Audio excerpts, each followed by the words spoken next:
리더 혹은 리더십에 관련된 내용이야. 자, 본문 보세요.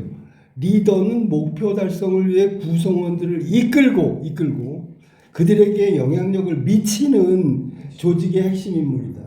그럼 결국 리더는 조직의 핵심 인물이잖아.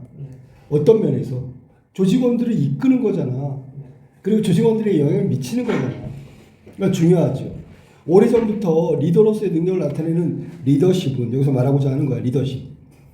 어떠한 리더십이 효과적인지에 관한 연구가 행해졌다. 중요하니까 연구를 했겠지. 자, 피들러는, 자, 나와서 피들러 전문가.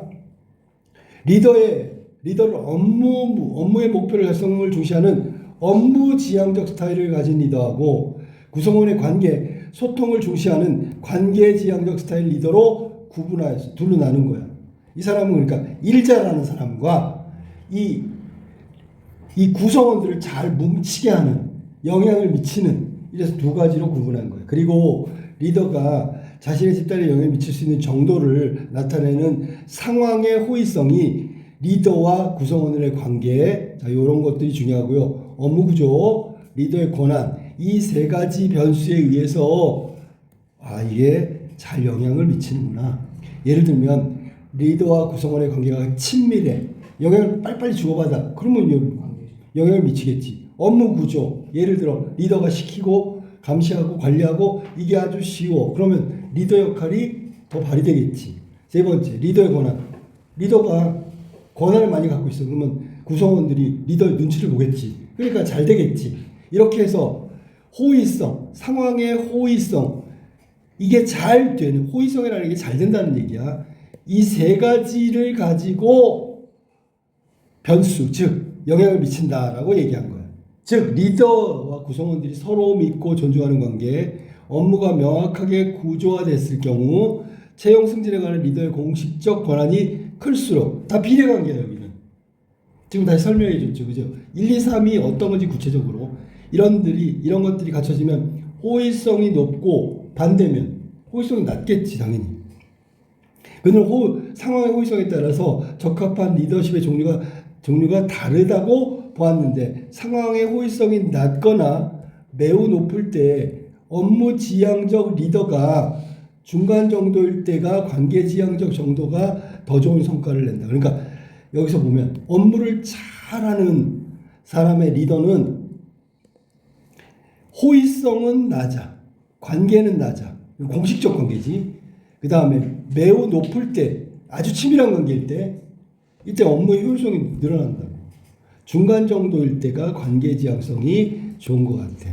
중간. 너무 세게 일시키지도 않고, 너무 또 가깝지도 않고, 멀지도 않고.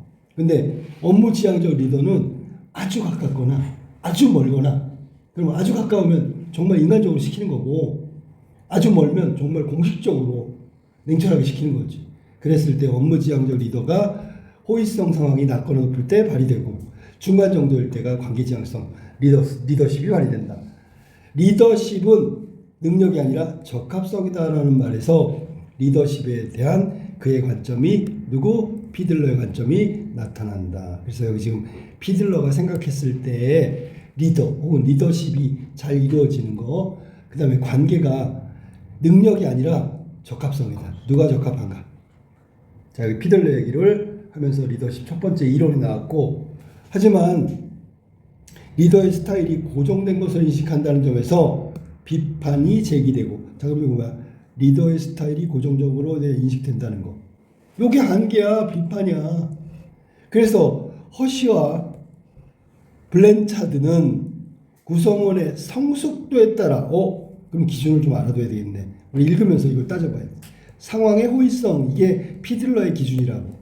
그런데 성숙도는 이 사람의 기준이야. 알았니? 허쉬와 블렌차드.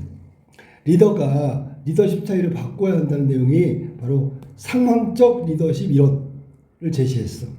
그러니까 각 전문가가 또 나왔단 말이지. 그들은, 그러니까 두 사람이지, 허쉬와 블렌차드, 구성원의 성숙도를 업무 성숙도와 심지적 성숙도를 구분했다. 첫 번째, 업무의 성숙도, 심리적 성숙도. 업무적 성숙도, 즉 영향이니까 이건 능력이야, 능력. 직원들의 능력과 경험을 뜻하는 거고, 심리적 성숙도는 의지, 즉 의지는 적극성이냐, 의욕이 있느냐, 자신감이 있느냐. 이쪽은 역량은 능력과 경험이지만 심리적 성숙도는 이런 세 가지로 또 나눈다. 지금 머릿속으로 뭘 해야 되는 거야?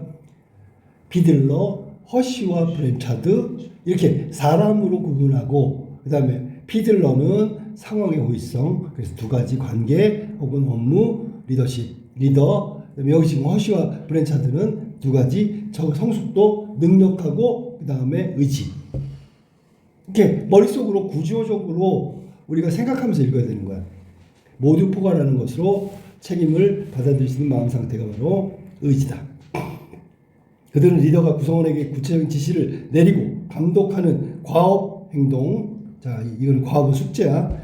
구성원들과 인간관계를 형성하고 그들에게 동기를 부여하는 관계 행동, 이 두 가지 높고 낮음에 따라 리더십 스타일을 다시 또 네 가지로 구분했어. 그러니까 이게 비문학의 특징이야. 뭔지 알아? 막 구조도를 복잡하게 만들었어. 그러면 여기는 지금 과업 행동과 과업 관계 행동 요거 두 가지로 나누면 네 가지가 되는데, 자 그리고 각 성숙도에 적합한 리더십 스타일을 제시했어. 그들은 구성원의 역량과 의지가 모두 낮을 때 구분해 높은 과업의 행동과 낮은 관계의 행동을 통해 확실한 방향을 제시하는 지시형 리더십. 자 그럼 지시형 리더십은 모두 낮을 때, 자 구성원들이 일을 잘 못해, 의지도 없어, 그러면 다 일일이 참견하는 거야. 이렇게 저렇게 이거 해 막 이런 거.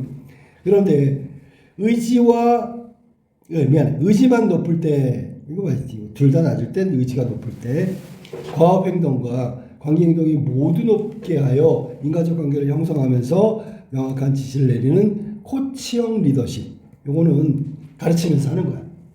이거는 일방적으로 지시하는 거고, 이건 가르치면서 하는 거야.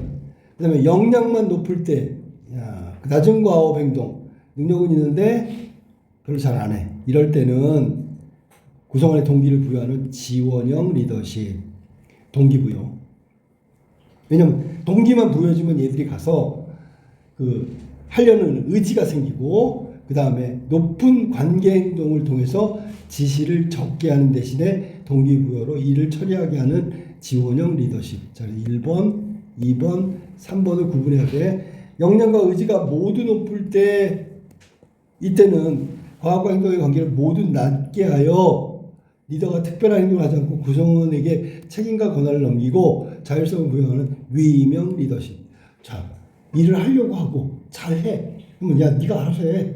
책임은 네가 져도 대신 그럼 알아서 한다고. 이게 위임형 리더십. 그래서 네 번째, 자 그래서 요거는 구성원의 역량과 의지에 따라서 낮으냐 높으냐, 낮으냐 높으냐, 낮은데 높은 게 있고 높은데 낮은 게 있고 다 높은 게 있고 뭐 이런 거야.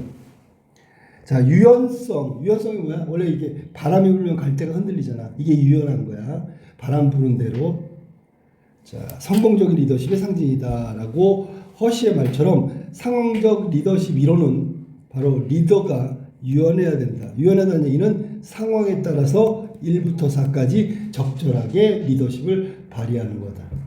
자 이후에 리더십은 구성원의 욕구를 만족시키는, 자 이번에 욕구가 나왔네.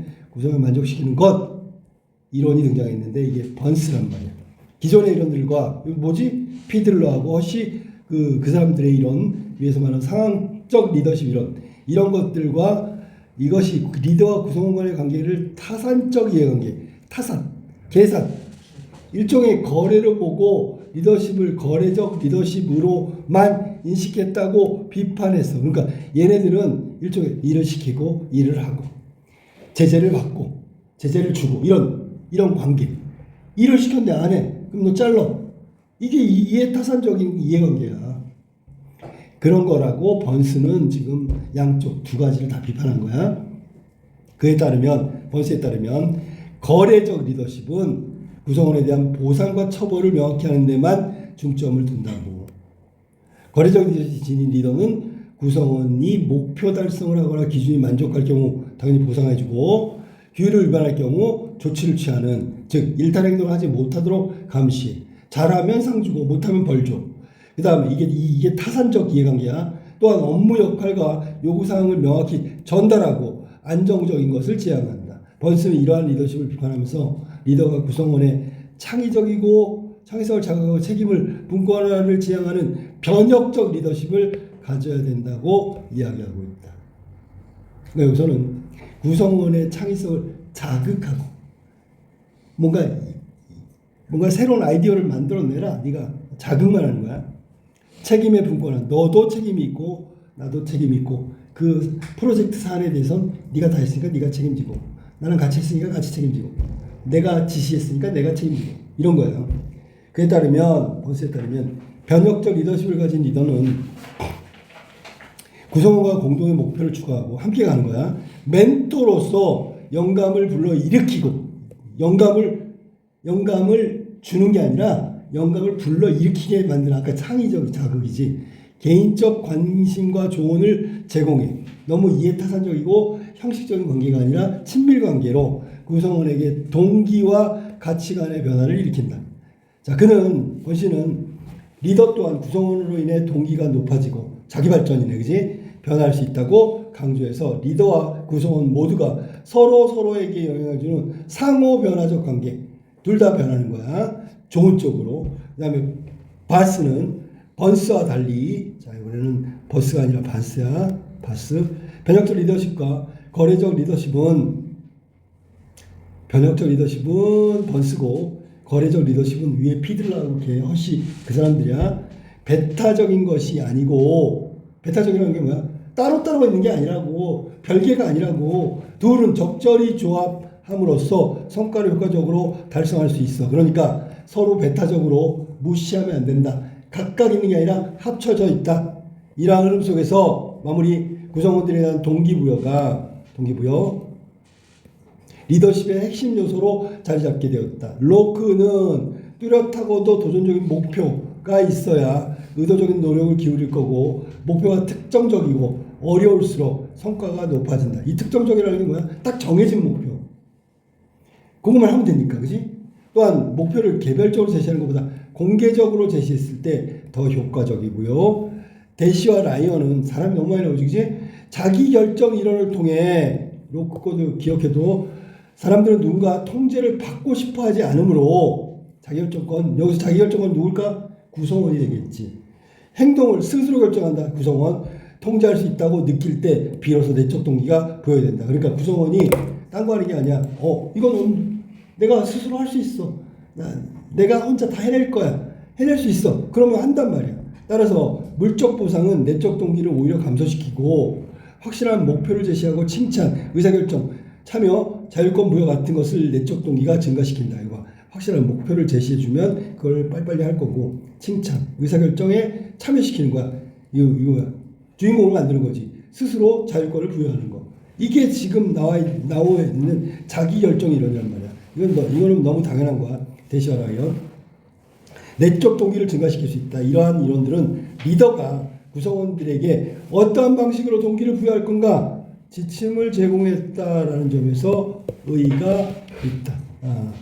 그래서 앞에서 제시한 피들러부터 마지막에 지금 대시와 라이언까지 자기결정 이론까지 모두 이러한 이론들은 리더가 어떻게 해야 될지 그래야지 동기를 어떻게 부여할지에 대한 평가의 가치를 가지고 있다라는 얘기야. 지침이라는 건 시계바늘이야.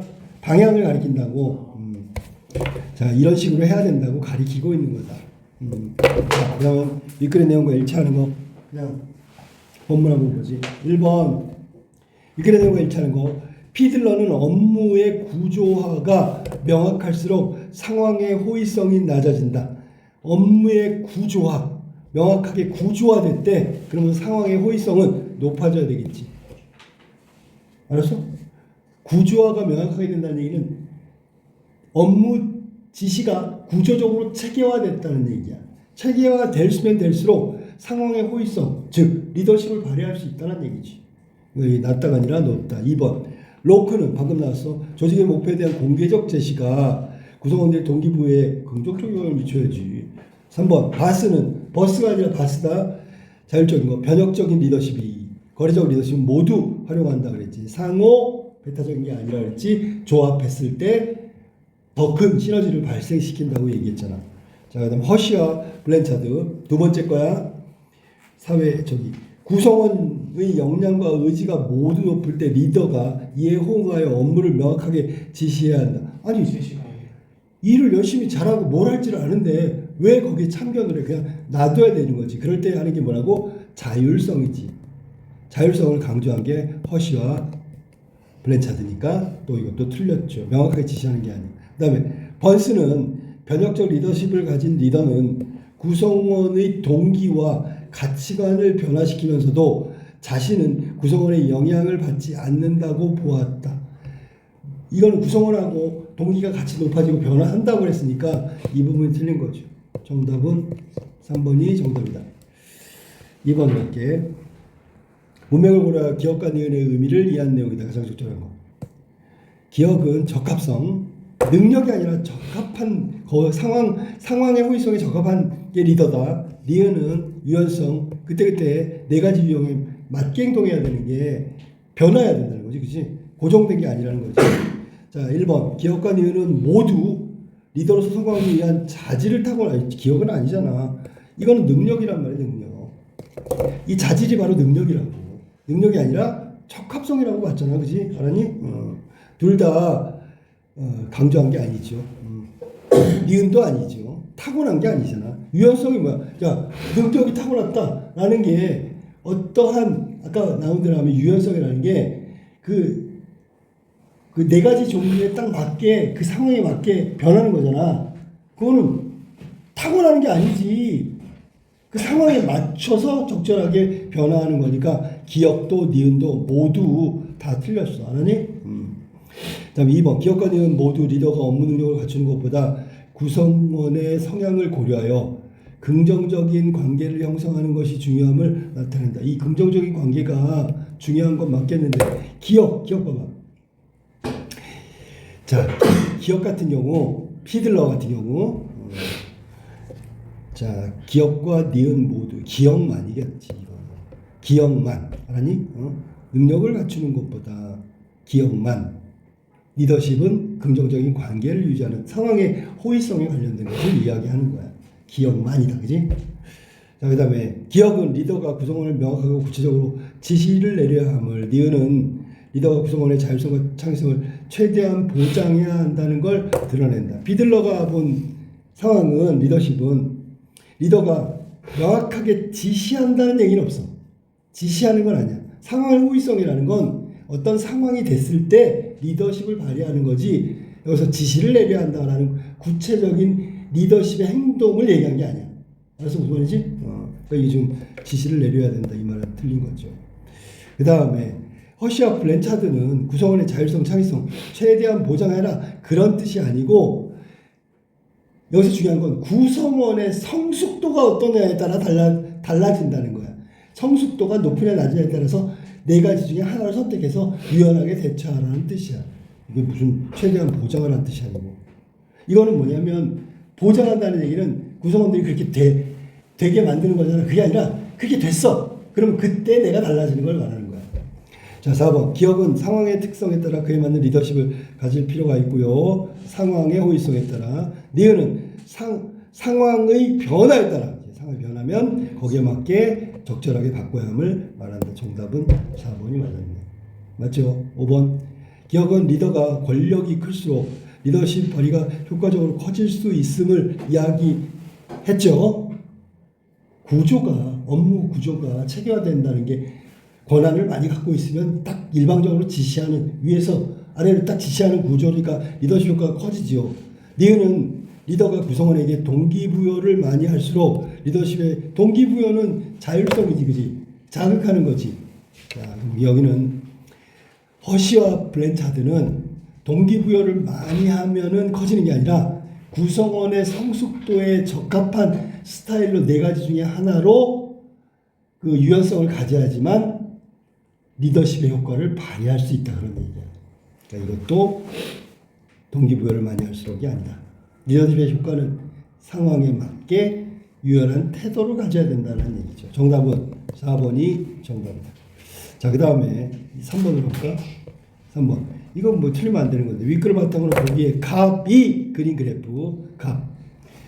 자, 학생 갑은 조직의 성과 상황에 따라 어떻게 달라지는지, 상황의 호의성 분석하는 그래프. X축은 상황의 호의성, Y축은 성과. 상황의 호의성에 따라서 피들러 이론을 바탕으로 리더의 스타일에 따라 상황에 따른 성과가 어떻게 달라지는지 곡선으로 그리고자 했다. 업무 지향적 A, 관계 지향적 B. 자, 그러면 성과가 지금 X축이라 했지. 상황의 호의성. 자, 이거는 지금 어떻게 달라진다라는 걸 이거 비례로 하면 안 되는데. 자, 상황의 호의성이 기준이 되고요. 상황의 호의성은 매우 낮거나 매우 높거나 이때 발휘되는 게 누구야? 업무 지향성. 낮거나 높거나 업무 지향성. 낮거나 높거나. 그러면 요거하고 요거를 말하는 거겠지. 그 다음에 두 번째 관계 지향성은 중간 정도라 그랬죠.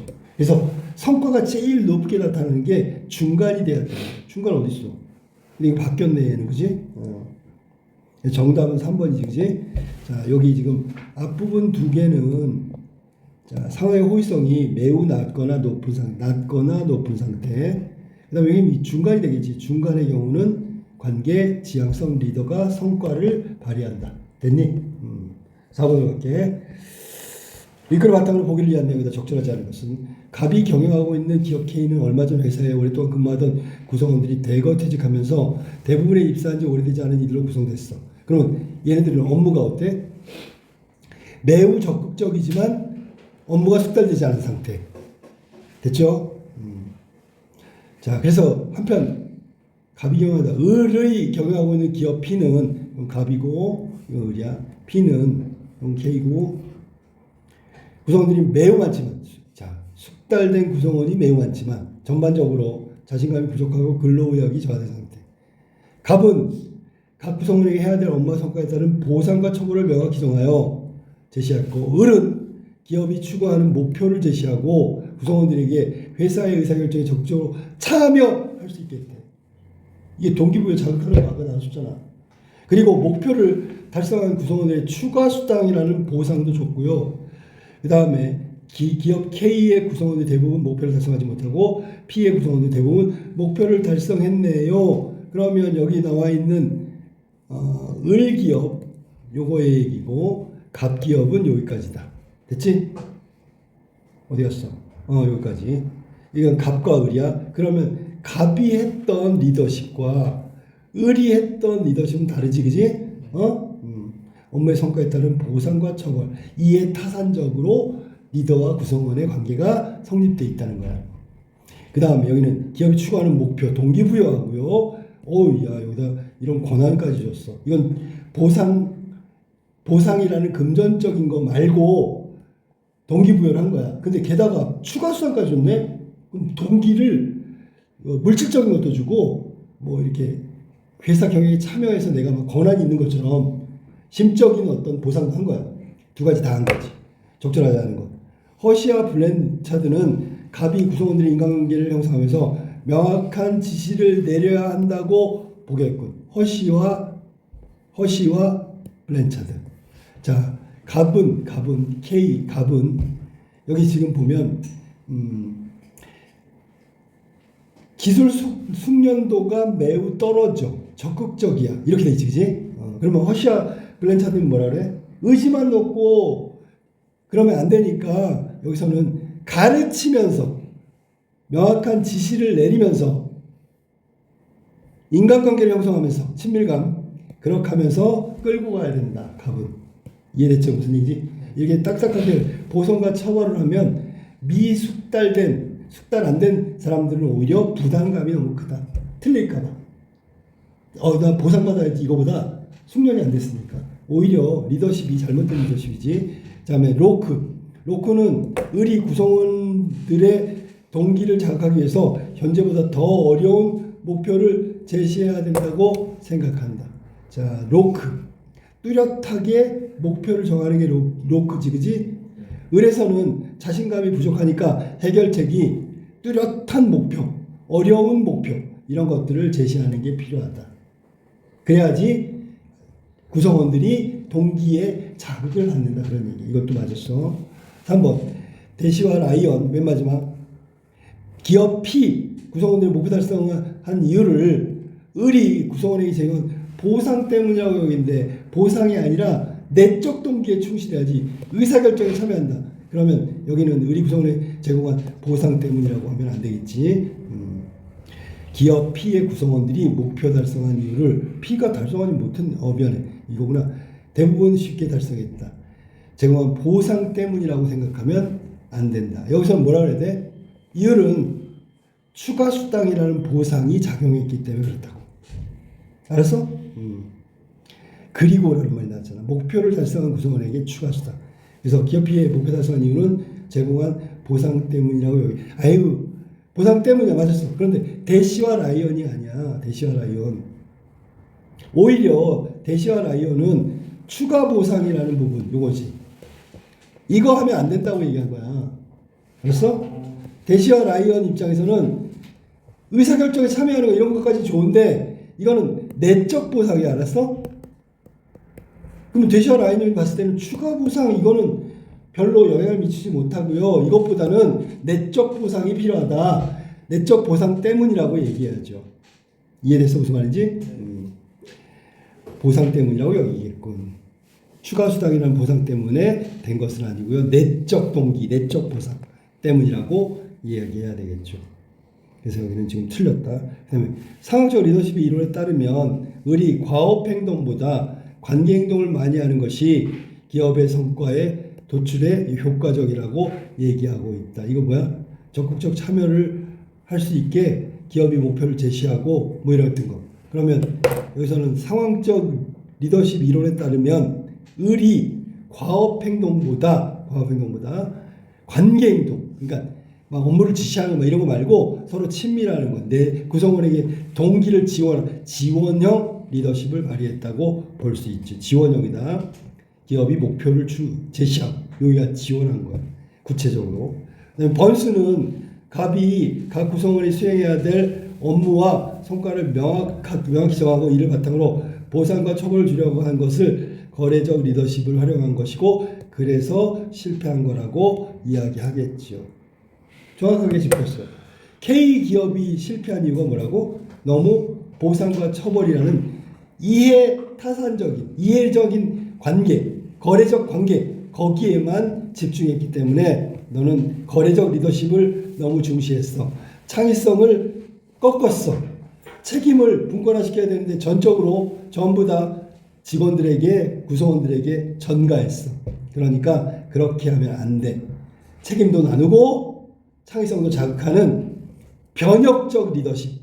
자, 그러니까 이거는 거래적 리더십 때문에 망한 거고요. 망했어. 이걸 어떻게 바꿔야 되냐고? 변혁적 리더십이 돼야 된다. 알았어? 이렇게 얘기하겠지. 요거는 빠졌지만 결국 거래적 리더십이 K기업의 목표를 달성하지 못한 이유라고 번수는 지적할 거다. 자, 여기까지가 리더십에 관련된 내용이었다.